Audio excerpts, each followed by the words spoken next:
Yeah, so Niklas is next, so I'm not going to introduce him. Where are we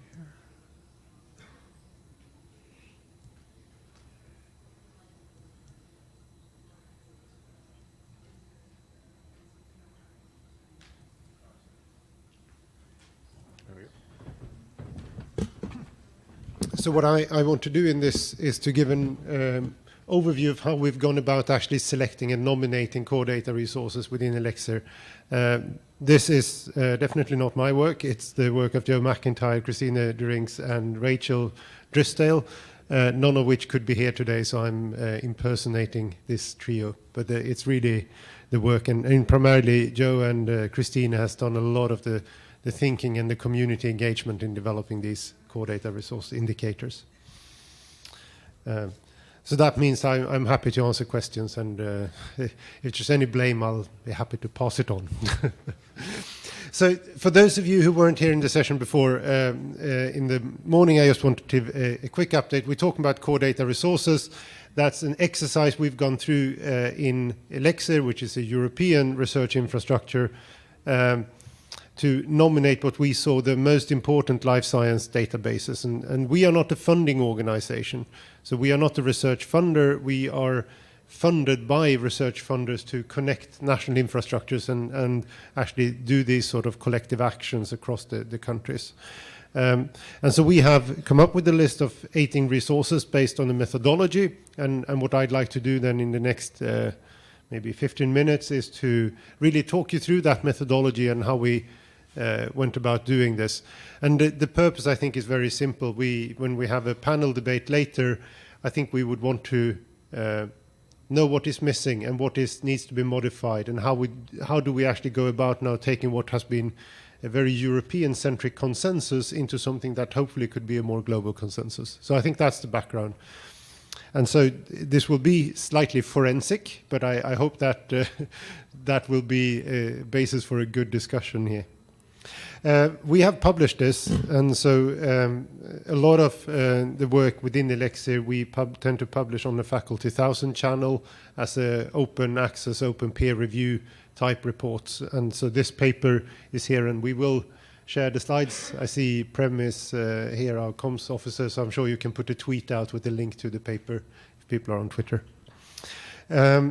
There are also webinars, so we have had a series of webinars and discussions with the community. So if you're interested, there will be a whole series of presentations available from our webpage where you can hear it from Joe, Christine, and Rachel directly. I should also say we've done a piece of work led by SIB, so that's another paper down here, where they've looked at UniProt as an example, where they've gone through a number of different funding models proposed by OECD and other bodies for these type of scientific databases, and try to map the consequences of these funding models onto UniProt as a case study. I highly recommend that paper. It's really quite interesting. And they try to analyze the different sort of pros and cons. I won't talk about that here, but I'll just make a plug for the paper. Again, all of this can be found on the ELIXIR web, so if you're interested, then just look it up. So what are core data resources? So, well, there are a number of different aspects that we wanted to capture in these indicators. So we want to capture, of course, that they are sort of well-known and well-used within the life science community, and that they reach through to key stakeholders, and such as funders and journals. So, as you know, many of the deposition databases are sort of recommended by funders or journals as places to deposit your data, and obviously that means that we have an obligation to carry them forward.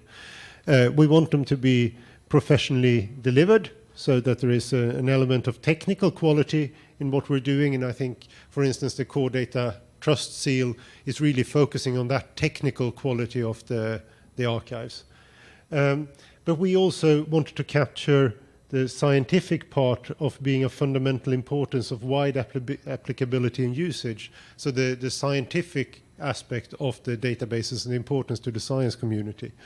And then, of course, they do coexist within the broader range of databases. I think both Christina and Kathy gave really good examples this morning of UniProt and CATH as sort of connectivity hubs in this. And I would agree with Kathy. I think it's very difficult to sort of describe that impact, and yet we know as part of this community that's a really important part of the databases, that they sort of feed through various layers, and so we are trying to capture that, but it's really quite hard. So we came up with a sort of a basket approach to indicators, and you will see that I use throughout this whole talk, I use the word indicators. These are not metrics, they are not criteria, they are indicators, and they are weighted together by experts, and I'll come back to that at the end.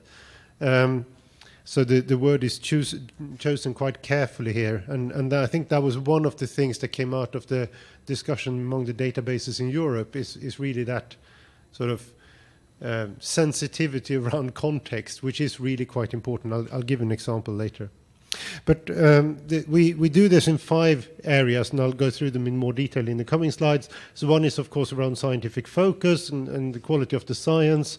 Is the community served, the quality of the database, and then the legal and funding infrastructure and the governance of the database. Is there any mechanism for community input, for instance? And then what is the impact of the database? What would be the consequence of taking it away? And so some translational stories, as we call them. And so I just wanted to give you a few examples here on each of the indicators. So with the scientific focus, we're trying to assess that sort of uniqueness and comprehensiveness of the resource. There are a number of different areas where we ask the resource to document. And so these are sort of what is the global footprint? Is there any geographic diversity in submission of users? How does it deal with the global literature if it's a knowledge base? Is there any international diversity of the delivery partners and funders? Is it part of a global network? And what is the staff effort? So how much do you actually put in and curate? And so what is the sort of level of activity in the database? If we talk about the community, then we're trying to describe the usage, and so that is very, very challenging. And so this is one of the reasons we talk about indicators. So if you think like IP addresses and page requests and FTPs and so on, a lot of the details here will depend on how you configure your web service. And it's been a very active debate in the community. What is clearly unrealistic is to ask everyone to use exactly the same configuration and count the same way. It's not going to happen. And so really it has been a sort of way of recommending how to do this, and then how do you interpret the data. The use of the resource in research, so how often is it cited? Do you have accession numbers in research articles? And then what is the citation of the sort of 5 key papers, for instance, the NAR database papers, and the number of citations. We've used European PubMed Central, which is one of our core resources, to make sure that we get a uniform estimate here. You get higher numbers from Web of Science and Scopus and so on. We've just said we use in the open access resource, and then it's the same for everyone, and it's normalized. But this is the part which is hardest to quantify, and often the databases don't know. So what is the dependency of the resource and how is it used by other services? So if it's built into a lot of really important infrastructure, well, then there clearly is an indicator that we need to be careful with the data resource. And incidentally, this may actually be an applicability of blockchain. So that could be a quantifier.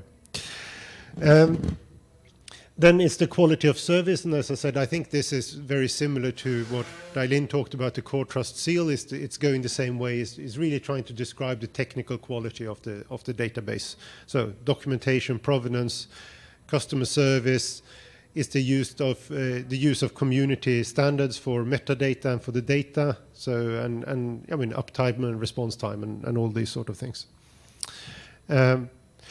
This one I think is much more challenging for many of the resources and very important. So it's really the soundness. So we're talking about infrastructure here, right? We're not talking about the research project. If it's a research project, you don't need a scientific advisory board or any oversight. You apply for a grant, you get the grant, you do the research, and if you publish, then everything is happy. We're talking here about scientific infrastructure where there is a long-term commitment and a need to work with the user community. So what is the evidence from the database? How do they work with the user community? Is there a scientific advisory board? Is there a user advisory board? Is there any open licenses? How is the privacy policy done with? And then some evidence about the sustainability of funding. I mean, no one can make a prediction into the future. That's why we're doing this. But we can look back and say, well, we've been successful in the past. Just to give an example, I mean, one example I often give here is PDB. When PDB moved to the new format for the structure, there was a very long consultation period with the community to make sure that all the programs and all the community could move when they moved from the old PDB format to the new PDB format. So those are the sort of considerations we're looking for here. And then this one is, I think, by far, when we look at the case documents from our databases, this is where most of the databases have difficulty, and that's perhaps something that we collectively can help to phrase this better. I think it's not only to position the databases with the funders. I think a lot of this is to help our funders to explain to their funders, i.e. the treasuries or Congress or whatever, the importance of this infrastructure. But I think that the key one here is the counterfactual. And we've got a lot of help building up our examples here from Mary Barlow, is the project manager at EBI, who managed a large government funding project for the new building and data center. They had to do a very rigorous impact analysis for that, and we've learned a lot from sort of the best practices used by treasuries. And so that's really in the spirit of helping our funders, the research councils, to make a good pitch to their funders, i.e. the finance ministries of the various countries. But then, of course, there are other parts of this. So do we accelerate the science? Does it set standards? Is it providing globally important identifiers? We talked about the patents and the use of uniprotein, for instance, earlier. So these are the sort of stories that we want to get through here. Our databases have been asked to fill out case documents as the basis for the selection. And the role of the ELIXIR Hub, so we have a central organization in ELIXIR, the ELIXIR Hub, which obviously doesn't have a stake in any of the resources. So we've provided support to each of the databases as they filled out these case documents, if there were questions, and some of them needed a bit of help with EuroPubmed Central and so on. So we tried to support that process, which I think has been really quite important to make sure there is a sort of a level playing field when it comes to the review. And that's the next part. We thought it was really important that this is an expert peer review. These are not criteria. The context is really quite important. And so these indicators, they really support the expert judgment. And I think usage versus citation is a really good one. I take one example, which is EuroPubmed Central. By far, because it's the literature, by far the biggest usage, close to 1 million users per year. They had 0 citations. Who cites PubMed in a scientific paper? I went and did the Medline search citation. That doesn't happen. And so you have this transition from sort of specialized knowledge bases, which gets quite a lot of citation, to these large resources that function almost like a pH meter. It's a scientific instrument, and you don't describe it. It just sits there. And so that's why this context is really important. And so we had international peer review. And I know that several of people in the audience have been part of that peer review, and I'm really quite grateful for that. And so we had an international peer review panel that commented on all our resources, plus then the final review board was the heads of the national bioinformatics infrastructures in Europe. So there is obviously a conflict of interest here when the databases come from their country. And I think that's been one of the strengths of this process, is that it forced us to deal with that very, very openly, that conflict of interest, and try to articulate a common conclusion that can be backed by essentially the 20 national node directors. So that's where we are, and really the reason why we did this is, of course, to support policy actions for long-term sustainability. I think we have, and we will continue to work on the life cycle management and the sort of technical capacity building of these resources. There is, for instance, a metrics group now that looks at how do they better get user statistics across the resources, and do they all need to do different things? Could be quite useful to share in this area. So that's a brief overview, and I'll stop there and happy to take questions. Thanks.